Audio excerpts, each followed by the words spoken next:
Second world war में लाखों कैदियों को टॉर्चर सेल्स में डाल दिया गया था। वहाँ उन्हें बुरी तरह से टॉर्चर किया जाता था। उन्हें वहाँ फिज़िकल और इमोशनल दोनों तरह से टॉर्चर से गुजरना पड़ता था। उन्हें अकेलेपन से भी गुजरना पड़ता था। कैदियों के सामने उनके दोस्तों की मौत हो जाया करती थी। उन्हें अपने दोस्तों और रिश्तेदारों को मरता हुआ देखना पड़ता था। ऐसे में कैदियों को ये लगने लगा कि उनका भी मरना पक्का है। ये सब देखकर कैदी इमोशनली बहुत डिस्टर्ब हो जाते थे, बर्दाश्त नहीं कर पाते थे और वो सदमे से ही मर जाते थे। सेकेंड वर्ल्ड वॉर में कैदियों को रखने के लिए कई कैंप्स बनाए गए थे। उन्हीं कैंप्स में से एक कैंप में बंद थे साइकोलॉजिस्ट डॉक्टर विक्टर फ्रैंक।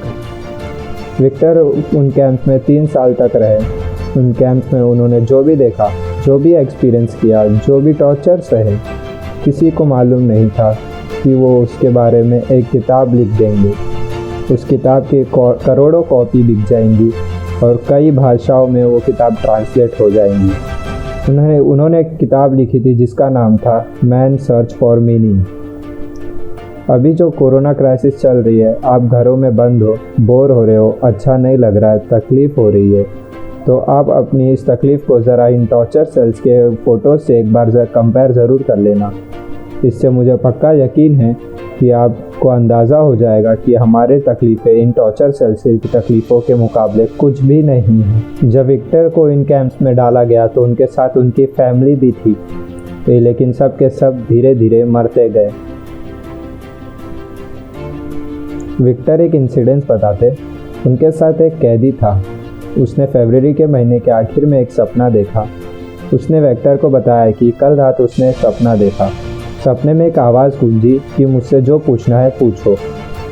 तो मैंने उससे पूछा कि हम इस कैंप से बाहर कब निकलेंगे।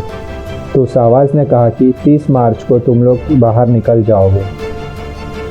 इस सपने के बाद उस कैदी को ये पूरा यकीन हो गया था कि वो 30 मार्च को रिहा हो जाएगा। मार्च का महीना शुरू हो गया। वो एक एक करके दिन गिन रहा था। धीरे धीरे दिन निकलते गए। जब मार्च का महीना ख़त्म होने आया तो उस कैदी को ये दिखने लगा कि वो रिहा नहीं हो सकेगा। 29 मार्च को वो बीमार पड़ गया और 30 मार्च को वो मर गया।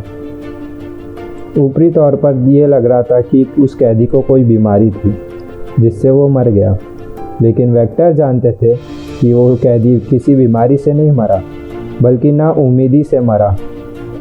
उसकी मरने की वजह थी उम्मीद का ख़त्म हो जाना, होप का ख़त्म हो जाना। Biggest lesson of the book. इंसान को तकलीफ़ें नहीं मारती है, इंसान को धोखा नहीं मारता है, इंसान को चैलेंजेस नहीं मारते हैं, इंसान को नाउम्मीदी ही मार देती है। जिस इंसान के अंदर आने वाले कल के लिए कोई उम्मीद नहीं होती है, कोई ख्वाब नहीं होता है, वो इंसान भी नहीं होता है।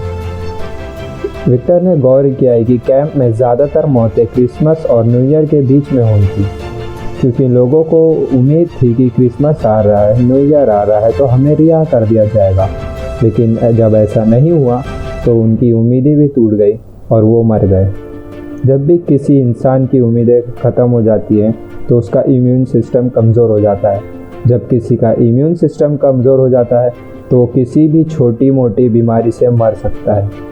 यानी कि पहले उम्मीदें ख़त्म होना, फिर उससे इम्यून सिस्टम कमज़ोर होना, फिर उसके बाद वो बीमारी ताकतवर हो जाती है। दूसरी चीज़ विक्टर ये बताते हैं कि आपके पास ज़िंदा रहने के लिए बड़ा सपना होना चाहिए, एक लॉन्ग टर्म गोल होना चाहिए। जिसके पास आने वाले कल के लिए बहुत बड़ा ख्वाब हो, उसके लिए आज की तकलीफ़ें, आज की प्रॉब्लम्स बहुत छोटी होती हैं। जब किसी का बिलीफ बड़ा होता है, किसी का कॉन्फिडेंस बड़ा होता है, किसी का सपना बड़ा होता है, किसी का कमिटमेंट बड़ा होता है, तो उसके सामने वाले आने वाले क्राइसिस, प्रॉब्लम्स, तकलीफ़ें सब छोटी हो जाती हैं। हम कोरोना वायरस के क्राइसिस से घर में रहकर मुकाबला कर सकते हैं। आपको अपनी सुरक्षा करनी है, लेकिन इससे घबराना नहीं है।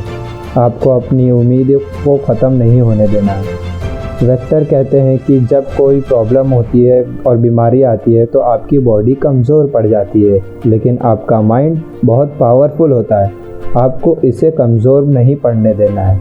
आप रोज़ टीवी देखते हो, बुरी न्यूज़ सुनते हो, कहीं इतने मरे, कहीं इतने बचे, कहीं इतने सीरियस। यह आपको मेंटली वीक बना देता है। आप मेंटली वीक हो जाते हो तो आपका इम्यून सिस्टम कमज़ोर हो जाता है, जिससे आपके बीमार होने का खतरा बढ़ जाएगा। वेक्टर कहते हैं कि वो 3 साल कैंप्स में इसलिए ज़िंदा रह पाए कि उनके पास कल के लिए बड़े सपने थे, विल पावर थी, उन्हें किताब लिखनी थी।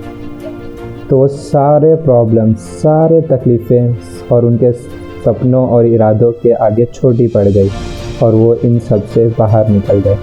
तीसरी चीज़ वेक्टर ने ऑब्ज़र्व की थी वो ये थी कि जब इंसान के सामने कोई प्रॉब्लम आती है तो वो कैसे मीनिंग देते हैं, उसे पॉजिटिव मीनिंग देता है या नेगेटिव मीनिंग देता है। जैसे भी आप मीनिंग देते हो, ये मीनिंग ही उस प्रॉब्लम्स को आपके लिए मुश्किल या आसान बनाता है। आपका मीनिंग ही उस प्रॉब्लम को या तो बढ़ा देता है या तो उसे ख़त्म कर देता है।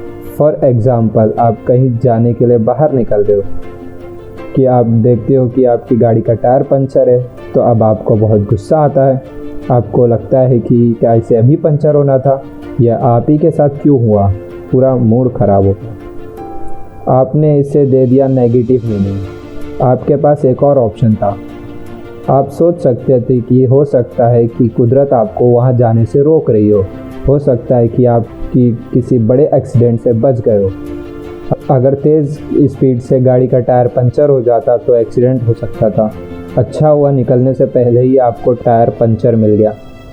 यह है पॉजिटिव मीनिंग। इंसान यूजुअली नेगेटिव ही सोचता है और इस नेगेटिव ही सोचने की वजह से हर चीज़ नेगेटिव साइड ही देखते हैं, उसका पॉजिटिव साइड नहीं देखते हैं। जैसे कि कोरोना क्राइसिस में जितना टाइम आपने फैमिली को दिया है, क्या आपने कभी उतना टाइम दिया है?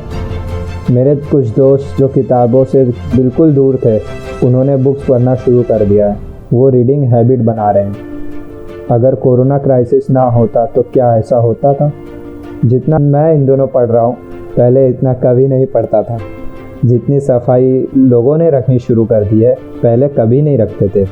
बार बार हाथ धोना, अच्छी तरह हाथ धो रहे हैं, सोशल डिस्टेंस मेंटेन रख रहे हैं, किसी लाइन में लगे हुए हैं तो दूर दूर तक खड़े हुए हैं। आसमान साफ नज़र आ रहा है, हवा साफ हो गई है, ये समंदर का पानी साफ हो गया है। ऐसा लग रहा है कि नेचर ने जैसे रीसेट बटन दबा दिया हो। हमें ये पॉजिटिव साइड भी सोचनी चाहिए। जब तक आपके पास नेगेटिव मीनिंग है, आप उस क्राइसिस से डील नहीं कर सकते हो।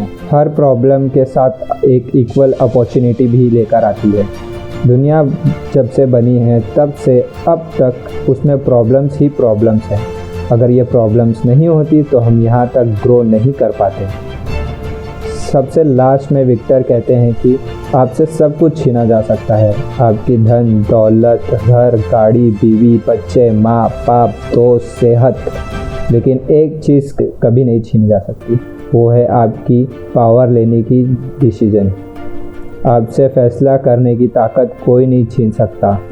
अगर आप सिचुएशन से घबरा कर फैसला करते हो तो सिचुएशन आप पे हावी हो जाती है, लेकिन आप सिचुएशन के हिसाब से खुद को बेहतर बनाते हो और डिसीजन खुद लेते हो तो आपकी ज़िंदगी बदल जाएगी। दुनिया में इससे पहले कई बीमारियां आई जिससे करोड़ों लोगों की मौत हुई है। उसकी वजह यह है कि लोग अवेयर नहीं थे, उनके पास इंफॉर्मेशन नहीं थी, इंफॉर्मेशन लेट पहुंचती थी, बीमार से डील करने के साधन नहीं थे। लेकिन आज का वक्त सबसे अच्छा वक्त है। हमारे पास इंफॉर्मेशन बहुत तेज़ी से पहुंचती है, हमारे पास साधन है। मुझे पूरा यकीन है कि आगे भी और भी अच्छा वक्त आने वाला है और मैं आपको उम्मीद दिलाता हूं कि आगे सच में बहुत अच्छा वक्त आने वाला है। You guys amazing. Keep reading, keep learning, keep growing. Thank you for watching.